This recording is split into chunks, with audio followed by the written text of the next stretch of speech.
friends and same persons.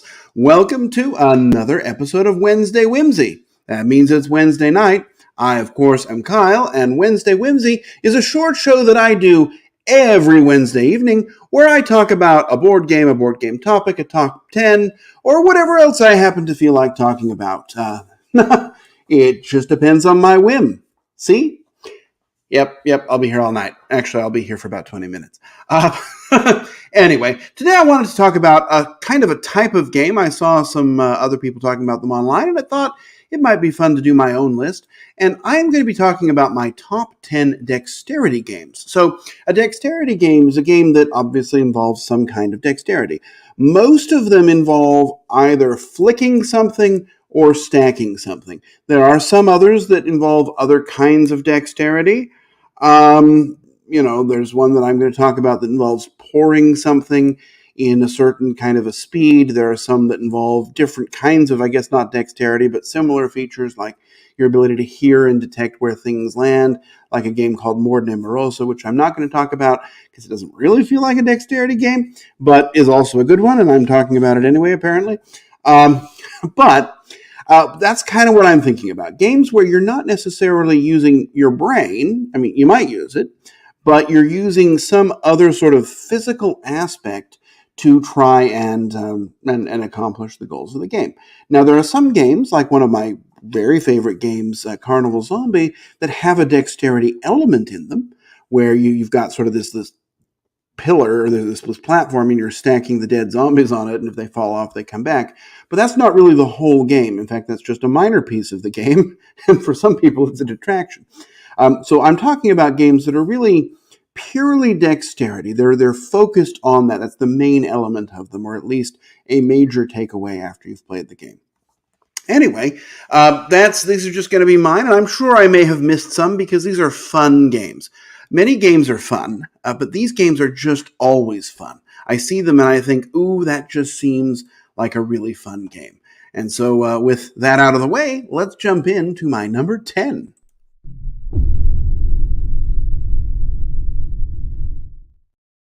All right, my number 10 is a game that's kind of been overlooked, I think, in the long in the world. In fact, I'm wondering if I can even find it on Board Game Geek. The game is called A la Carte. Let me see if I can pull it up here. I'm going to put up my banner at least.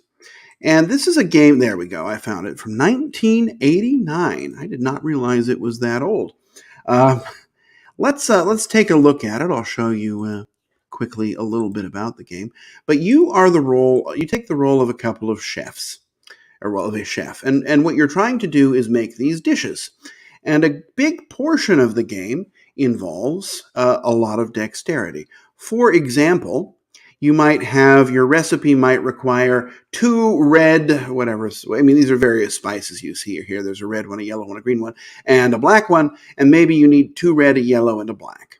And so part of what the game is going to consist of is you're taking these little vials and trying to pour them in such a way that only the right number and the right color of crystals fall out. Because as you can see in this picture, there are also salt crystals, and those always ruin everything. So, and if you get the wrong stuff in there, then you fail on your recipe. You're not going to get any points for it. That's bad. There's also a portion of the game that involves flipping a pancake, trying to make it. Oh, well, you can see. Look, children can play this game too. You're going to flip this pancake and try and catch it on the right side up on your in your little pan. So there's a lot of dexterity going on in this game. It's a really fun one. It doesn't get a lot of love anymore. It's definitely a little older. I did not realize it was as old as it was, but that's what Board Game Geek says. Anyway, it's one that I still really enjoy, and one that I would recommend checking out. My number 10, A la Carte. Let's move on now to my number 9.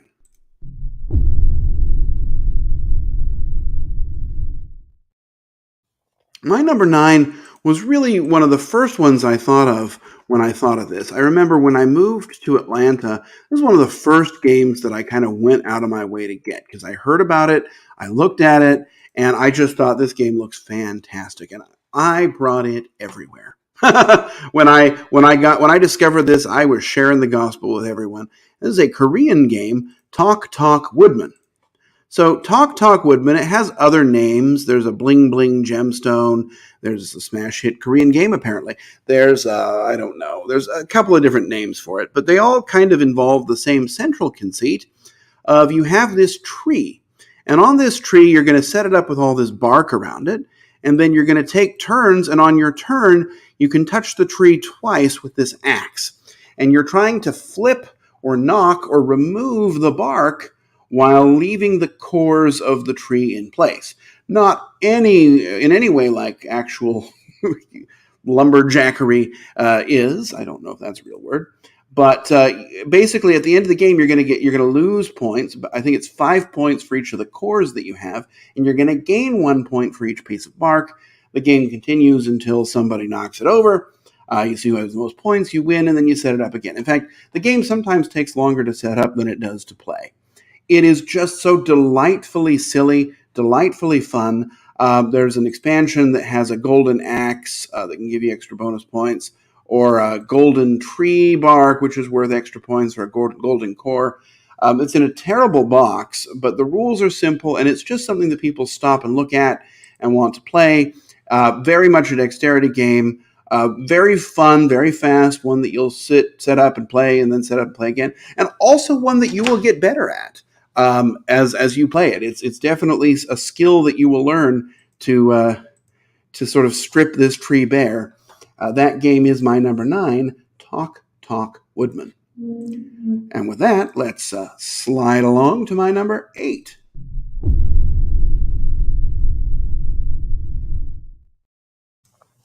My number 8 is the first true stacking game on my list. This game it's a weird game, and it's weird just because there's a whole bunch of different scenarios to it. The game is called Junk Art. Junk Art is a game where you're going to have a bunch of weirdly shaped pieces, and you are trying to stack them in various different combinations, following various different rules. You're going to play through a couple of scenarios, and each scenario is going to score you points for different things that you do. The fun part about it is that they're all weird pieces. Nothing is regular. I mean, it looks like there's a couple. These look like they'd be easy to stack, but things are going to be sloped or slanted or otherwise difficult to deal with. And it's just so much fun to kind of make these artistic pieces following a set of rules. It's not the kind of game you're going to argue over the rules on. It's light, it's fun, it's fast, and then you can set it up and play with another scenario. It's just some very nice quality components. It looks great, it plays great, it feels fun. Everybody has a good time with it. That is my number 8, Junk Art. Time now for lucky number 7.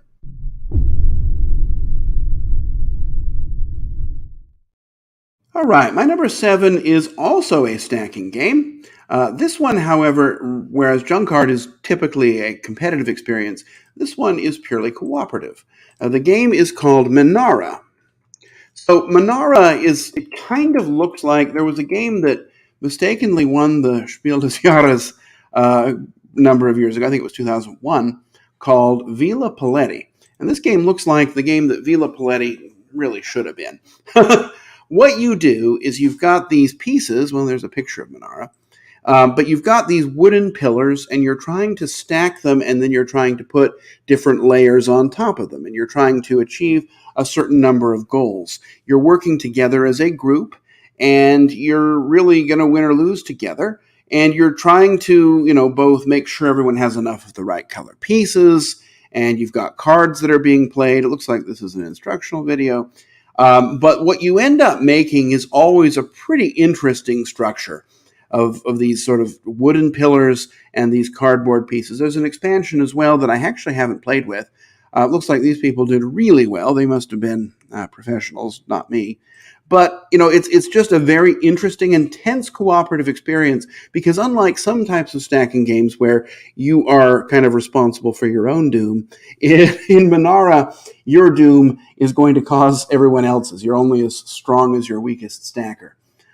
Anyway, the game itself, rules very simple, components very nice, and gameplay is about the right amount of time. It's just a really fun game to play, a great way to have a cooperative stacking experience, whatever that means. My number 7 is Monara. And now we go on to my number 6.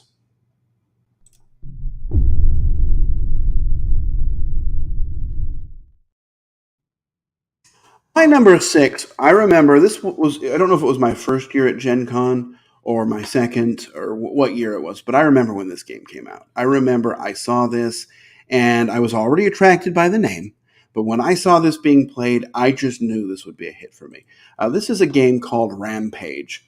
Uh, it is sort of based off that old video game with the gorilla and the reptile, the lizard, that are destroying the city. And I guess maybe it was too close to that somebody thought they should change the name to Terror in Meeple City.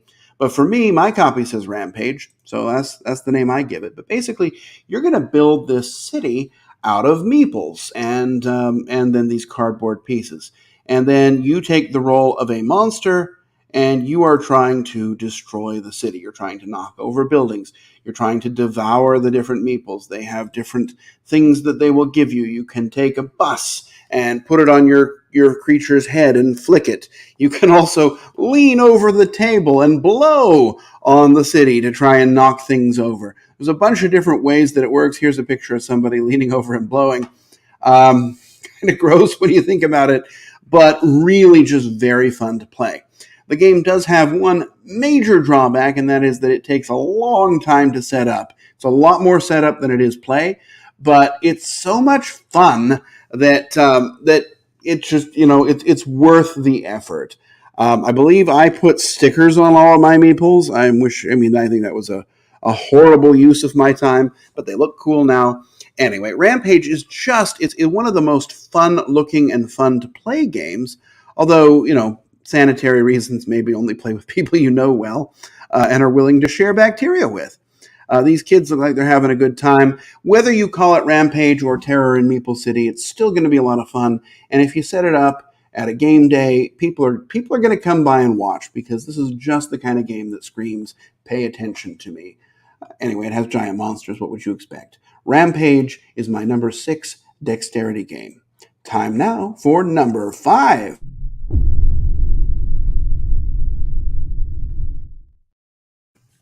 My number 5 is a game that, whereas the rest of the games on my list are really games that you play with other people. My number 5, is really a solo experience. In fact, it's not all that much fun with other people. And this game is called Beasts of Balance. Now, there was an expansion that made it into a competitive game, but I've never actually played with that. I own it. I've used some of the pieces in my regular games, but I've only played sort of the core solo experience. And what this game is you have this plinth, and you have this app that you put on your iPad or whatever else you have, and then you've got all these different animals. And each animal has a little code on it. You're going to scan it onto this little receiver down on the plinth, and then you're going to stack it in some way so that it stays balanced on the plinth. And then, based upon how you're stacking things and the order in which you're doing things, the app is going to react to what you're doing. For example, I scan this octopus, I place it on the plinth, and an octopus is going to materialize in my app. Then I have this crossing thing, and it's an X, and I can't seem to see it right here, but there's an X, and you can then, if I then place the crossing thing and then another animal, it's going to cross my octopus with that other animal. So maybe I put a bear next, and then it's going to be a new animal, a beartopus or an octobear or something like that. I mean, there's a name for everything. And then, as you're placing the animals, they're going to slowly lose their health in the app. And your goal is to get as many points as possible. So you want to keep everything as alive as long as possible. There's also these challenge pieces, like this squiggly piece. And once you place it, you're going to have different distractions. It's called a distraction piece, where every time a certain symbol comes up, you have to tap the iPad. Or maybe it means you have to place things faster. You've got a time limit. But those will help you multiply your points. And so you're trying to place things, you're trying to keep your animals alive, and you use these food tokens, which you also have to stack. And eventually you get this up to a point where you just can't maintain it anymore, and it all comes toppling down, and then you get your score, and it sort of keeps track of all the animals you discovered. But it's a fun solo experience. It's not really a two-player game. I mean, yeah, you can both stack something, but play Monara if you want a cooperative a stacking experience. If you just want to stack stuff by yourself and essentially play a video game with sort of real-world components, this is an excellent app implementation. A very fun game, very very adorable visually, and just a fantastic experience for you to have a dexterity game. My number 5, Beasts of Balance. Let's go on now. We're getting up there. Time to move on to number 4.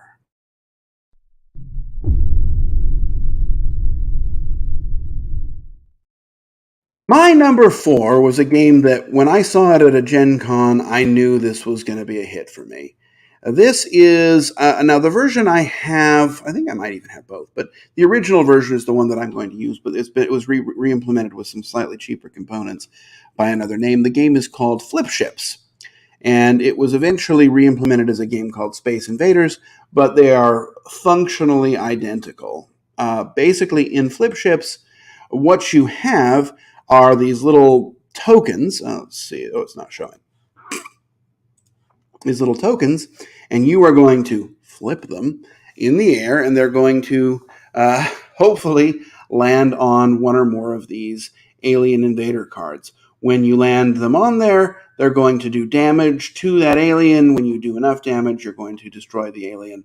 And that is what you want to do, because every round, these aliens are going to start moving downward, and they're going to start attacking your base. And when your base runs out of health, well, you lose. There's also this box in the back. You can't really see it in the picture, but sort of up, I guess you can, in the top sort of center, and that is the mothership. And it has basically a bucket, and you can defeat the mothership by flipping your ships into the bucket.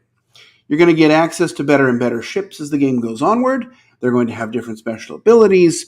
Your aliens are also going to have special abilities, and it's just going to get more and more pressure until apparently, oh yeah, the name is written in such a way that it appears the same upside down and right side up, which I think is kind of fun. But it's just a really fun game. It's some of the games I've mentioned are more silly, like Beasts of Balance is very silly.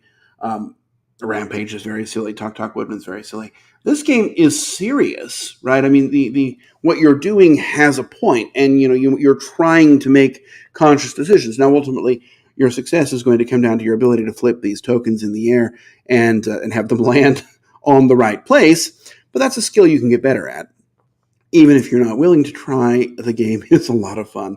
The only real problem is that if you miss, you have to go and pick up your tokens from somewhere across the room. That's no fun. They have an annoying ability to wind up under couches, tables, and chairs. But hey, play it at home, not in a public place, and you should be fine. This game is fantastically fun. There's also the Space Invaders version, which I believe is available at Target. It's really the same. I like the theme of that one better, but the components, I think, of this one are nicer. Either way, it's a great game. My number 4, Flip Ships. Let's go on to number 3. Number 3, I said.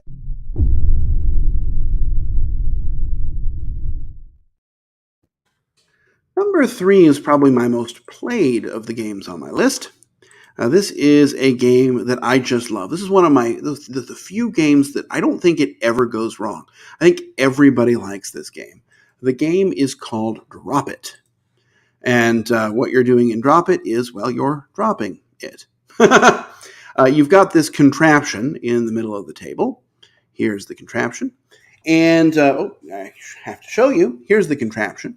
And then you've got these pieces. You've got some rhomboids, you've got some circles, you've got some squares, you've got some triangles. And you are, on your turn, going to drop a token into this contraption. And then you're going to score points based upon how high it is, its final resting position, and also whether it follows the rules. Basically, a color cannot touch another piece of the same color. a shape cannot touch another shape of the same shape. And then there are some markers on the side and on the bottom that they also can't touch if they match. So basically, you want it to be next to things that don't match. Look, there's not. I don't know. You drop something in, and this is a kind of a concave device, so it's not going to go straight down. It's going to bounce around a little bit. It might knock other stuff over. It always ends up in the wrong place. It's a game that I don't know how much skill there really is because I don't know, but I like to think there is, and it's just so much fun. This is just a fantastically enjoyable game. It's the kind of game that people look at. It's the kind of game that you can play in 20 minutes. Even this very excited child is having a good time with it. The rules are easy. Setup is easy. Everything about this game is just fun. And you are having an experience scoring points, and you are making conscious decisions because you've got these pieces of different sizes and different shapes, and where you're going to drop them and when you're going to do so is going to matter. If people are dropping all their circles, well, you're not going to be dropping your circles because then your circles aren't going to be able to score. Things like that. There's just enough strategy in here, but also enough of the dexterity and sort of the randomness that it presents that this game is just fantastic to play. One I'm always in the mood for, and one that, like I said, I don't know that it ever really misses for me. So that's my number 3. Drop it. Time for my number 2.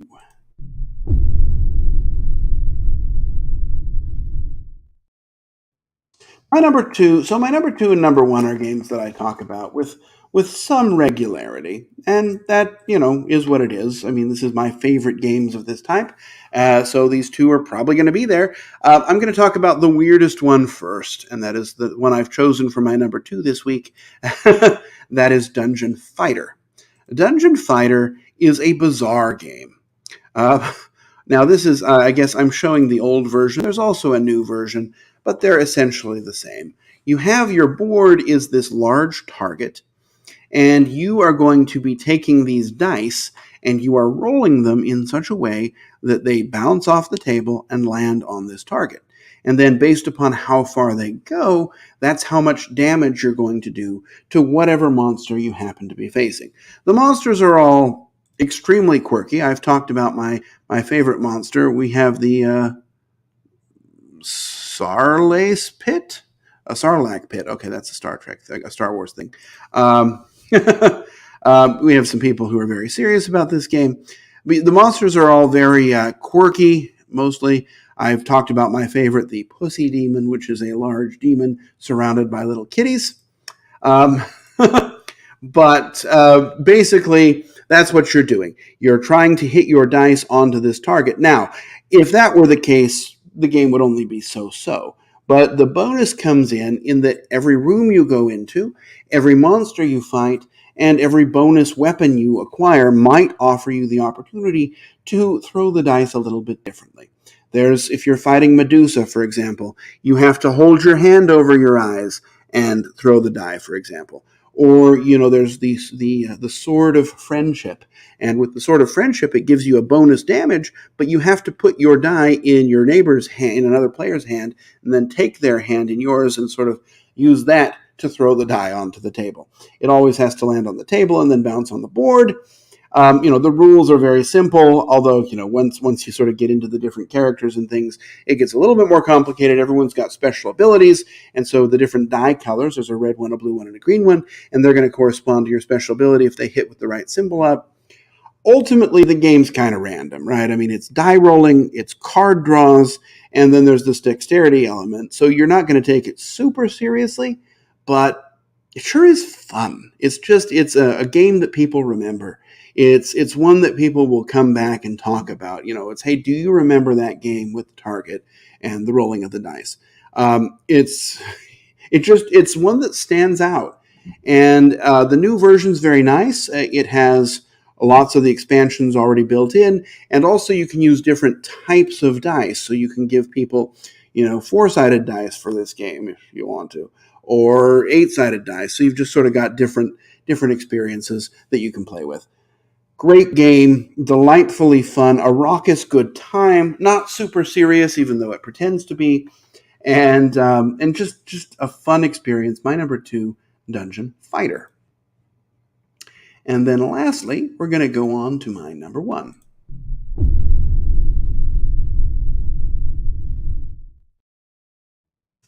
And if you've followed me in the past and seen the kinds of games I talk about, my number 1 probably won't be a surprise since it hasn't been up yet. That is another dungeon crawl game. It was on my top dungeon crawls, and that game is Catacombs. At least I think it was on my top dungeon crawls. I'll have to go back and check the list.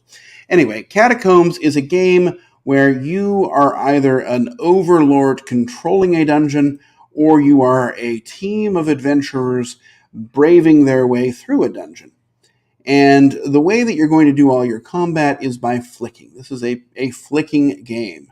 So you're going to take your discs, and on your turn, you're going to flick a disc. Let's see if we can... there's somebody's curtains. There's all these different monsters, and so, for example, if I were attacking with these orc-looking things, I would flick one, and I would be trying to hit one of the heroes that would be out here on the board. If I hit the hero, I do damage. The heroes themselves have different special abilities. For example, the wizard has a fireball, and so it might have a big fireball or a small fireball that it can flick rather than charging in and doing damage itself. Or there's an archer that has these little arrows that it can put out and flick around. Basically, that's what the game is. It's all about flicking. There's famously a gelatinous cube, which I'm sure we won't see here, but that's basically a large die, and based upon which side comes up when it does damage, that's what it's going to do. There's a bunch of expansions. The game gets a little bit away from itself because, it does add a lot of complications when you add a whole bunch of different characters in, but that doesn't matter. It's just a fun game. However, it's a serious game too, right? You're playing to win, and it's a game where, the person who's better at the dexterity element will do better, but regardless, it's just a lot of fun. It's one of the best dungeon crawls out there. The newer editions have much better artwork. The original one was very ugly, very dark, weird line drawings, but the new one's an improvement on that. But anyway, Catacombs is a fantastic game. I will say stickering all these pieces was the opposite of fun, but once they're done, hey, you're done with them.